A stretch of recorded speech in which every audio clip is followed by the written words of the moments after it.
So here's the sound of the bell.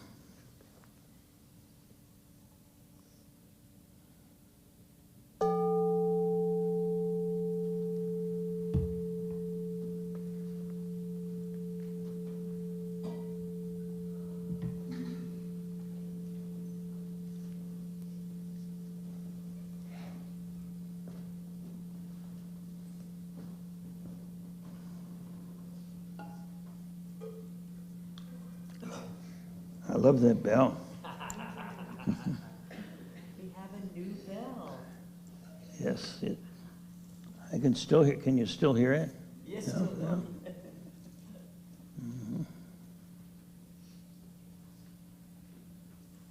Well, good morning. Nice to see everyone. Good morning. And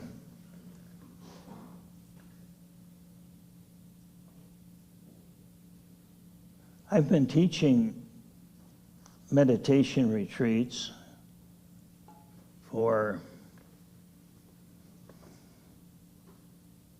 a little over 30 years. I've taught retreats in, I think, 5 different countries. And I've talked to a lot of yogis, meditators. And I would guess that at least half of them, if not more, have within them some form of unrecognized abuse, pain from the past associated with religion or spirituality. And I've encountered a number of people that find Buddhism somewhat of an escape from that.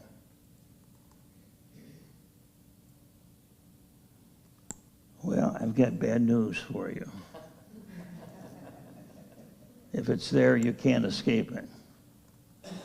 And if it's there, paradoxically, the way to escape it is to face it. So what I'm talking about this morning may not apply to everyone. If it doesn't apply to you, then number one, don't be too sure. And number two, my guess is that you've got a friend that you can think of that you might share this information with.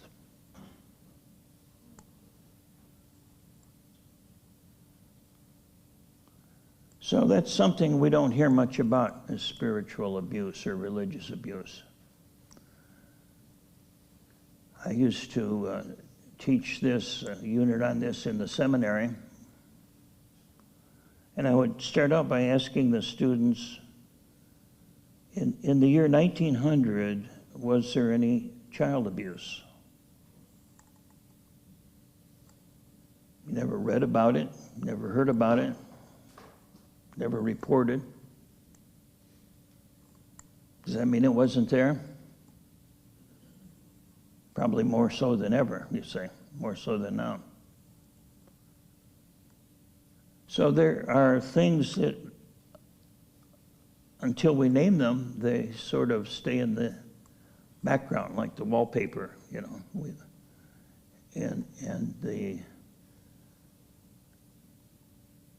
We remain blissfully ignorant until some character points it out to us that it's there. I hate those kind of people, you know. I'm just kidding. So let me talk about what it is. I'm going to use the term spiritual abuse. Religious abuse would be pretty much synonymous. It's in the name of spirituality. I'll read this here as a definition. You have been spiritually abused if in the name of God or in the name of enlightenment, you have been made to feel fear, guilt, shame, or self-condemnation, or if you have been coerced into giving up your power of choice. I'm going to read that again. You have been spiritually abused if in the name of God or enlightenment or whatever spiritual quest you're on, if in the name of that spiritual quest you have been made to feel fear, guilt, shame, or self-condemnation, or if you have been coerced into giving up your power of choice. You have been a spiritual abuser if you have used spirituality as a means to acquire power, control, financial, or sexual favors. So that's the definition of spiritual abuse. And a number of my students say, well, that's religion. And I said, well, I can't argue with that. That's not necessarily all religion or all spirituality, but unfortunately, many of us have been hurt by the very thing that should give us the deepest meaning to our lives. And that's when the abuse is very deep, when the pain is very deep, when the very being or entity or whatever you want to call it that we turn to as the icon of love, beauty, wisdom abuses us. Very painful, you said. And what that does is it alienates us from the core of our being. And it's very pernicious, and it's very pervasive.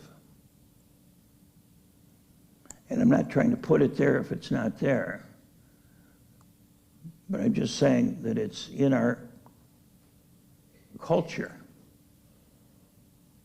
And sometimes it's like the nose on our face. We see it so often we don't even pay attention to it.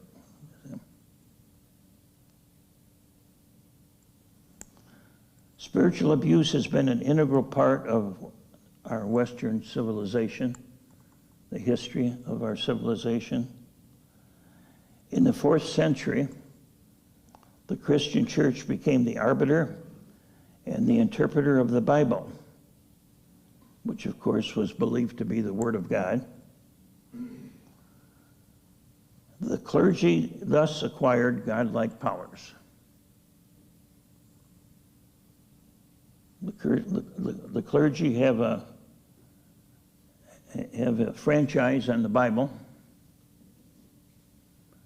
and this is God's Word, and I'll tell you whether or not you're going to heaven or hell. That's more than life and death power. You know, that's power over someone's soul. And that's the way our culture lived in Europe for 1,500 years, from the fall of the Roman Empire until the Renaissance, the Reformation. At least 1,000 years, maybe not 1,500, at least 1,000 years, let's say. Until the past 300 years, most Europeans were illiterate. Education was largely confined to the clergy, and this greatly bolstered the clergy's power.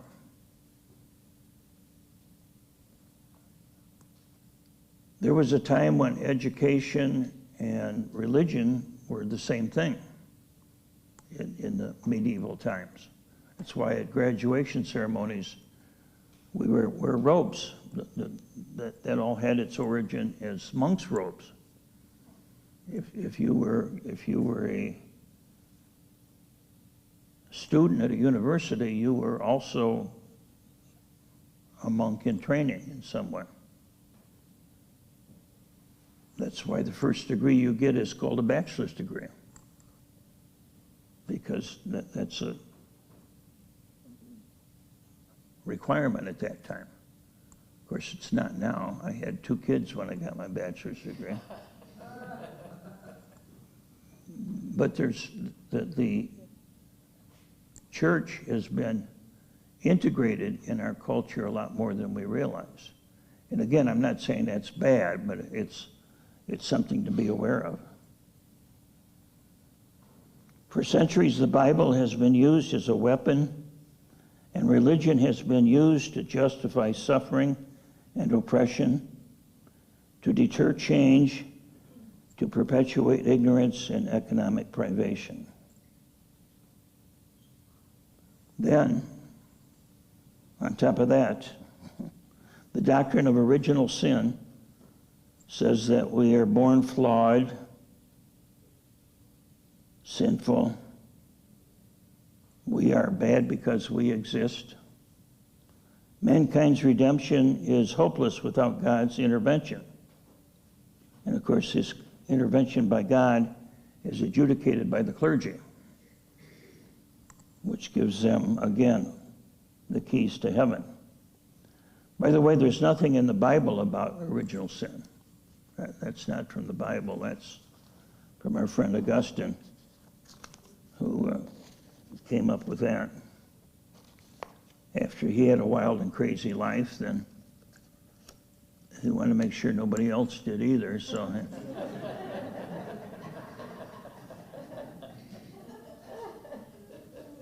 So this doctrine of original sin says that human beings were seen to be so bad that God had to sacrifice his only begotten Son, some of you remember this verbiage, to redeem us. Oh my God, how horrible we are. The individual is seen as inherently evil. You know, that's, in some denominations, that's the first thing you hear is that you're a sinner. What I do, it doesn't matter what you did. You were born a sinner. So the individual is seen as inherently evil and is saved from damnation only through unquestioning beliefs, obedience, and mindless participation in certain rituals or sacraments. We have been conditioned to consider religious abuse as normal because it has gone on for so long. Now we're becoming aware of sexual abuse and physical abuse of children in religious institutions and by the clergy. What I'm talking about here is even more pervasive. I'm not talking so much about that kind of abuse as the abuse to the soul, as well as the other kind of abuse, the sexual abuse or the physical abuse of children by clergy or by people that are in charge of them. So, if you're starting to feel angry, then I invite you to pay attention to that anger. And if you're not feeling angry, then I invite you to pay attention to whatever you're feeling. Some of the symptoms of spiritual abuse. Many people toss out religion or spirituality because of former abuse. Some turn to New Age spiritualities or to Eastern religious practices. The result is the large number of individuals who are alienated from their past and from the roots of their culture. Survivors of spiritual abuse tend to judge themselves without mercy, often feel depressed. They have difficulty having fun. Fun? Huh. What's a sin? Have difficulty with intimate relationships. Constantly seek approval and affirmation. Lie when it's just as easy to tell the truth. Often feel defective or different from other people. Are super responsible or super irresponsible. think in black and white terms, right and wrong. And they're extremely loyal, even when it's clear that that loyalty is undeserved.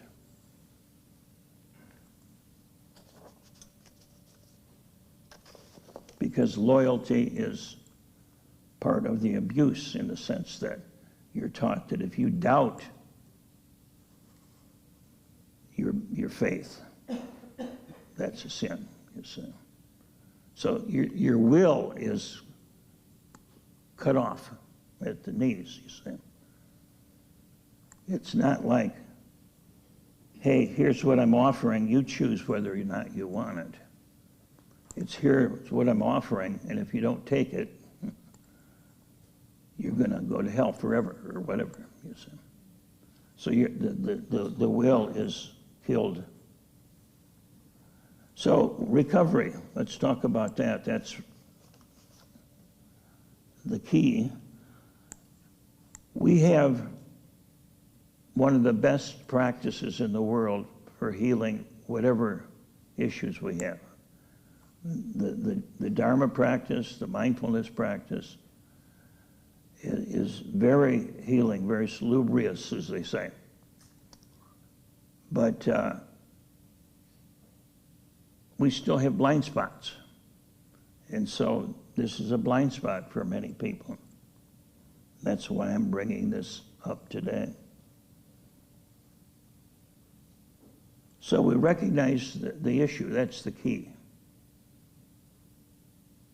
Just recognize it. How can I tell? Well, just when you think about whatever church you were raised in, just notice what you feel.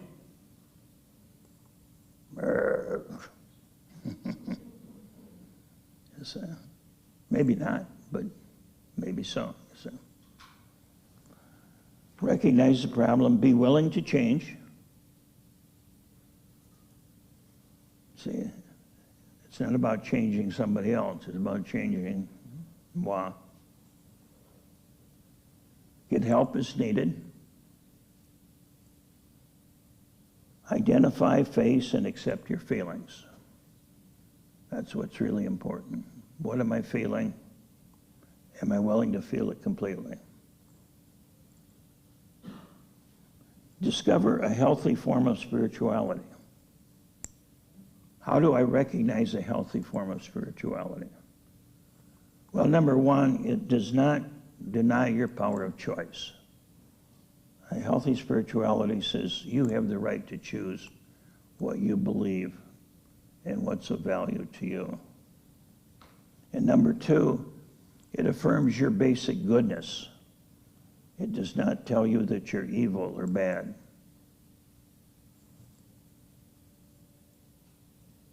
So Dharma practice is very helpful. Psychotherapy can be very helpful.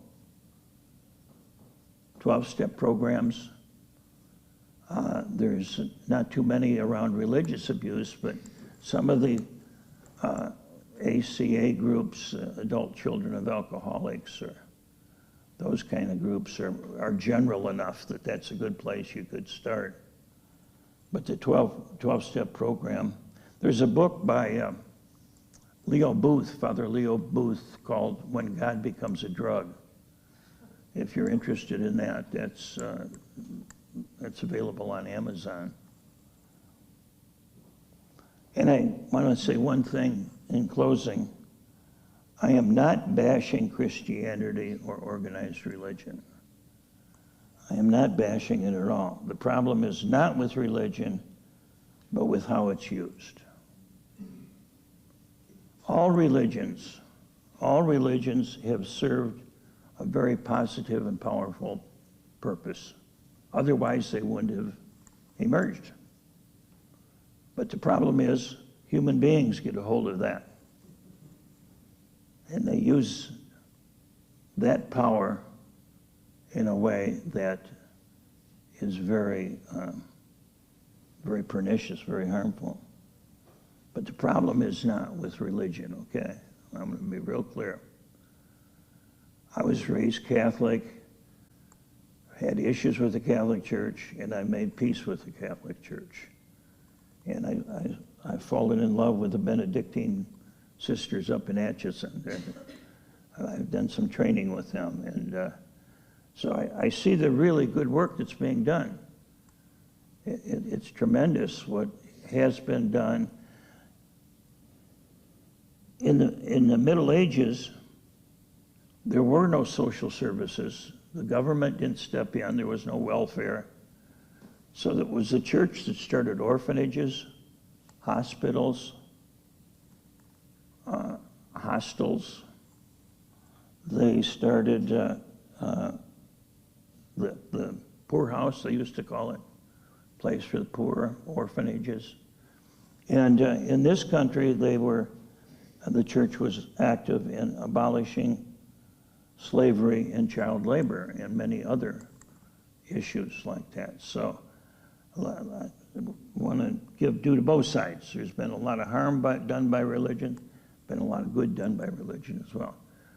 The key is not about religion, it's about how have I been impacted by the way it was used on me.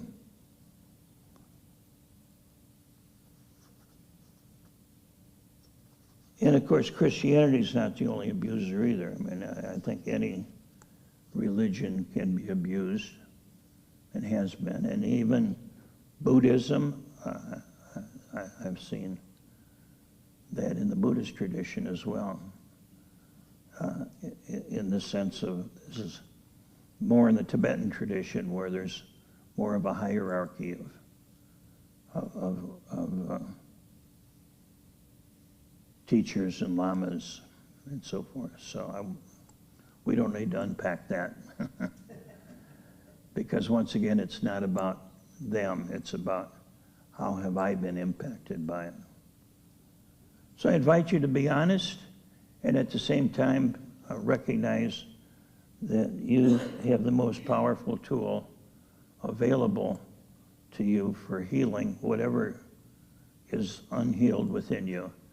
And that's the mindfulness practice, awareness and compassion, bringing awareness and compassion to all parts of self. That's really the bottom line for all of it.